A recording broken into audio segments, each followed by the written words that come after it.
Eu quero começar essa reunião dizendo que essa reunião começou errada. Por que ela começou errada?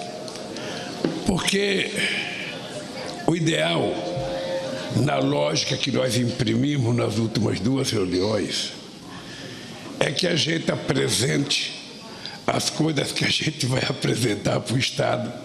Aí depois falava o governador, depois falava o presidente, depois falava o presidente do Senado e outras pessoas. Mas nós começamos errado. Quero dizer para vocês, sabe, que foi um erro, não sei de quem, mas houve um erro aqui, que era para a gente começar a exposição. Por que eu decidi a Minas Gerais? Primeiro, Juscelino pode ter andado mais em Minas Gerais, porque ele foi o governador de Minas Gerais. Mas eu duvido que tenha um presidente da República que tenha andado em Minas Gerais, como eu já andei desde os anos 80, na criação do PT, na criação da CUT, nas eleições. Não tem uma reunião de Minas Gerais que eu já não pisei os meus sapatos tentando campanha política para prefeito, para governador, para deputado federal, para presidente da República. Essa é a vantagem e a desvantagem de ter perdido muita eleição, porque eu tive que visitar muita gente. Eu lembro que quando a Luísa Erundina ganhou as eleições de São Paulo, eu não fiquei na posse da Luísa Erundina, eu fui a Araçuaí, na posse da Cacá, que era a primeira negra que tinha sido eleita prefeita do PT, sabe, numa cidade pequena. E eu peguei um aviãozinho pequeno e fui na posse da companheira Cacá.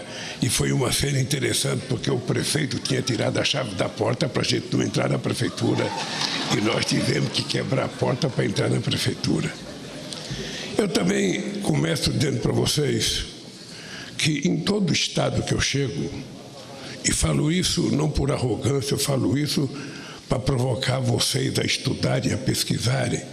Em todo estado que eu chego, e eu vou dizer aqui uma coisa, eu duvido que em algum momento da história algum presidente da República colocou mais dinheiro nos estados do Brasil do que nós colocamos nos nossos governos.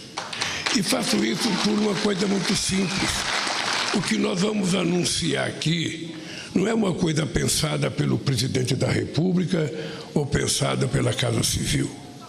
O que nós vamos apresentar aqui é uma proposta de obras públicas que começou a ser construída com a primeira convocação que eu fiz em janeiro de 2003, numa reunião em que todos os governadores do Brasil foram chamados para dizerem ao governo federal quais as obras que eram prioritárias para cada estado.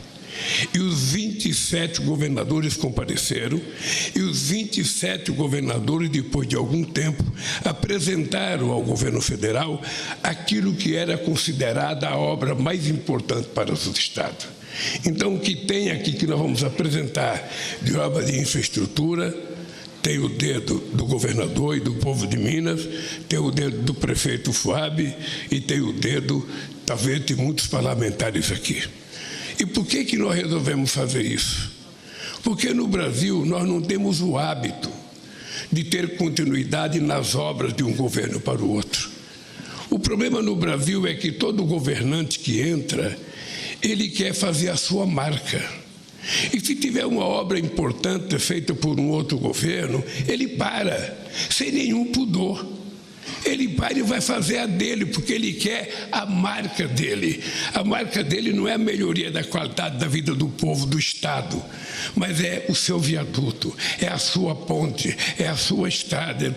Quando é uma bobagem, porque a gente mede a qualidade das obras de um Estado pelo conjunto da obra que a gente faz.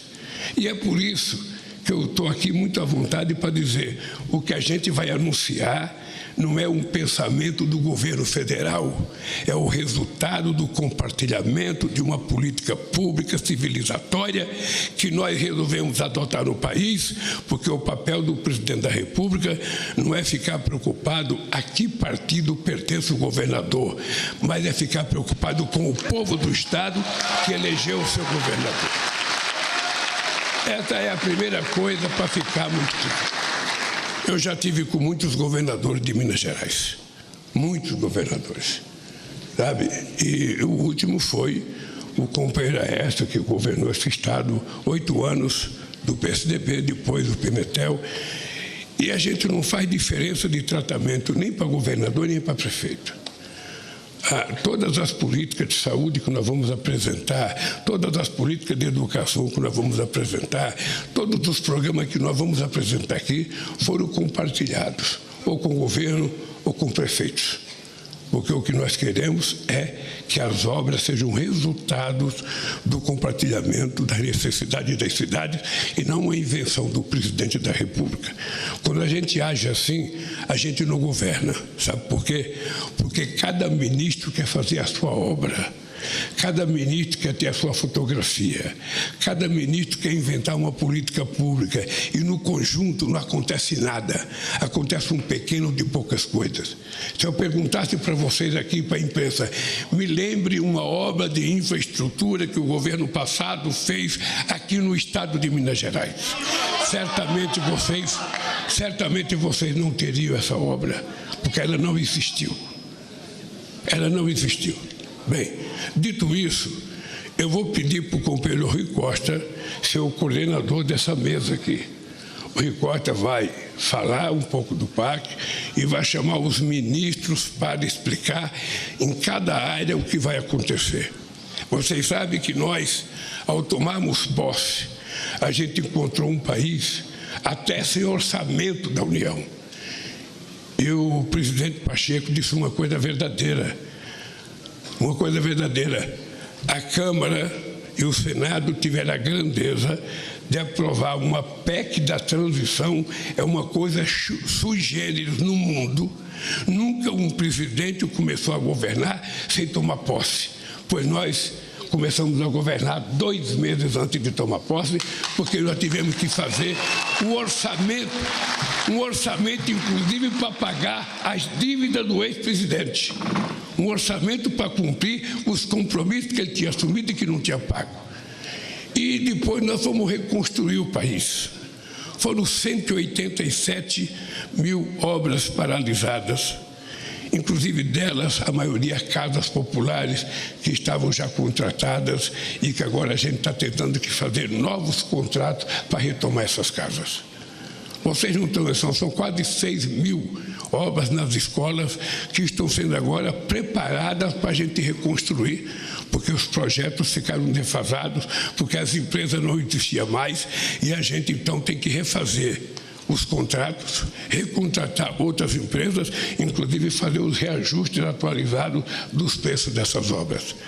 Casas que estavam quase prontas, nós encontramos as casas, as pessoas roubaram telha, as pessoas roubaram porta, as pessoas roubaram vitrô, porque eram coisas abandonadas.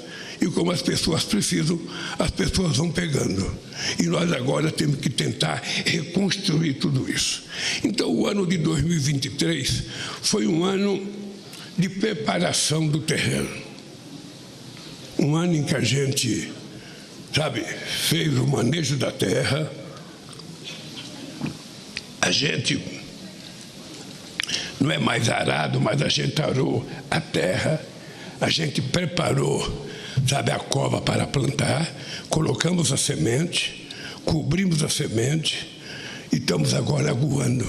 E este é o ano que começa a colheita. Por isso que eu vim a Minas Gerais. E é importante dizer para vocês que isso nós estamos fazendo em muitos estados da federação.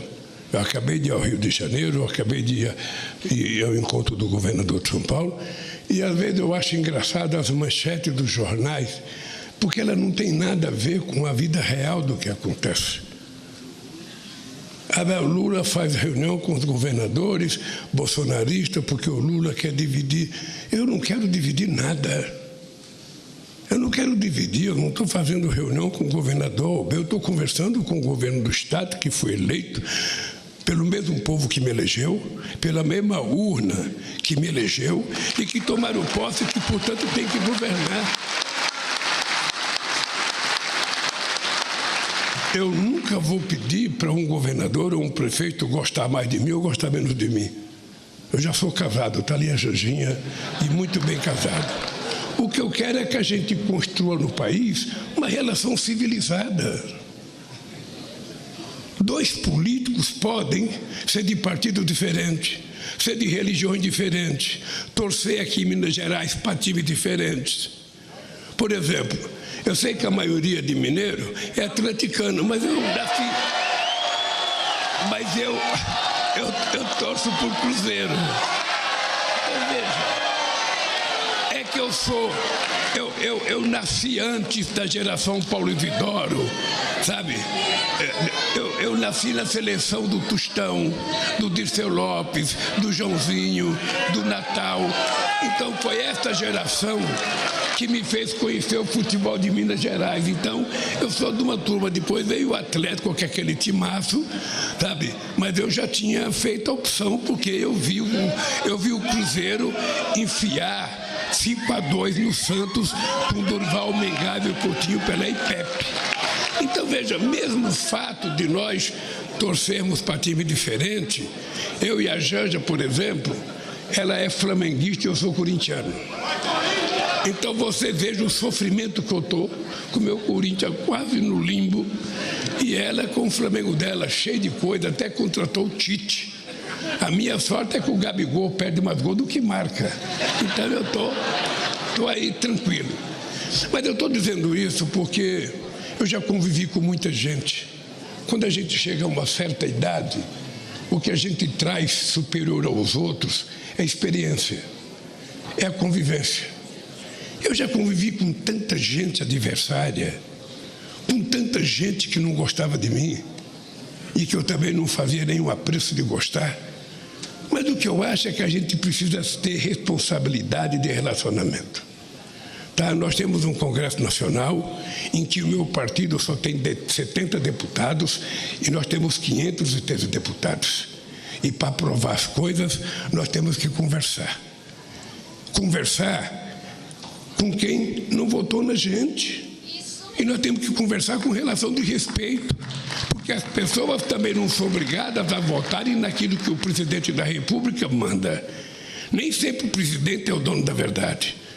Então nós temos que aceitar da forma mais democrática possível, quando o presidente manda um projeto de lei para o Congresso, os deputados quererem mudar, quererem fazer emenda, os partidos quererem negociar aquilo.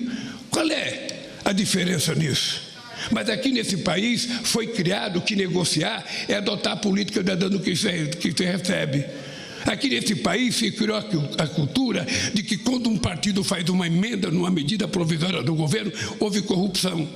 Quando no mundo inteiro a palavra correta é negociação e compreensão da arte do exercício de uma coisa chamada política, que não precisa ter curso universitário, tem que ter maturidade política, tem que ter inteligência que a gente não adquire no banco da escola. Então eu vim a Minas Gerais para mostrar para vocês os compromissos do que já foi feito e o que vai ser feito a partir de agora em Minas Gerais. Nenhum ministro meu pode inventar mais um projeto. Nenhum. Em 2007, quando eu fiz o PAC em fevereiro de 2007, eu disse, a partir de agora, o Hélio Costa estava lá, que era meu ministro, Felipe também. A partir de agora é proibido ministro ter novas ideias. Agora é cumprir o que está aprovado no PAC. Pois bem, o PAC é resultado de um parto em que envolveu prefeitos, envolveu governadores, envolveu muita gente. Então, no meu governo, a partir de agora, ninguém tem mais ideia. Se tiver ideia, vai colocar num cofre que eu vou colocar na minha sala para ir jogando as boas ideias, um dia alguém aproveita. Agora o que nós temos que fazer é trabalhar, porque nós fomos eleitos para isso, para trabalhar, e é o que o povo brasileiro espera de nós. Por isso, é com muito orgulho que eu estou outra vez aqui nas Alterosas para falar com esse extraordinário povo mineiro. Um beijo no coração de vocês. Rui Costa assuma o comando da coordenação de lançamento das nossas propostas aqui. Poder Monitor. Acesse agora e ganhe 30 dias grátis.